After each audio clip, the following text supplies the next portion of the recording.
My name is Tracy Evans, and I've been a missionary in Mozambique for the past 16 years. Mozambique went through 16 years of a brutal civil war. The World Bank declared it the poorest country in the world about 12 years ago. The entire infrastructure of the country was destroyed. There was no refrigeration. There were no milking goats. There were, in the beginning, no goats, no livestock, period. Everything had been killed. I think what gripped me the most was the mothers who had perished in the war, in the aftermath with the poverty, the parasites, the malaria, and they left babies behind. And infants can only drink milk. There's nothing else that they can eat. And there was no access to milk in the whole nation. So some friends and I, we drove across the border to South Africa and we began to buy powdered milk and formula. And the babies were brought to us, and first by 10s and 20s, and then over time hundreds were flooding in.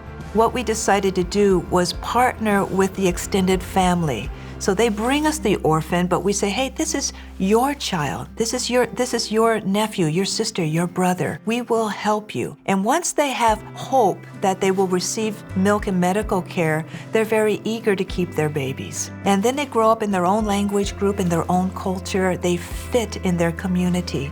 This feeding hungry children is not something new in this crazy world. If you think back to World War II, when the Nazis were bombing London, a lot of the moms were killed.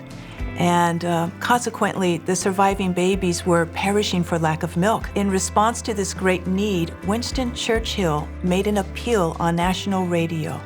And he said there is no greater investment of any community than putting milk into babies. To win the war and lose your next generation would be the ultimate loss. Likewise, in Mozambique, after the war, hundreds of thousands of babies were left without moms and dads, and something as simple as milk could save them. Jesus, on multiple occasions, fed multiple thousands, because when you feed their stomachs, then they open their hearts to you. In the same way in Mozambique, when we save a child's life, their whole village opens wide to us. We can then come in and give them Christ, the bread of life and the living water.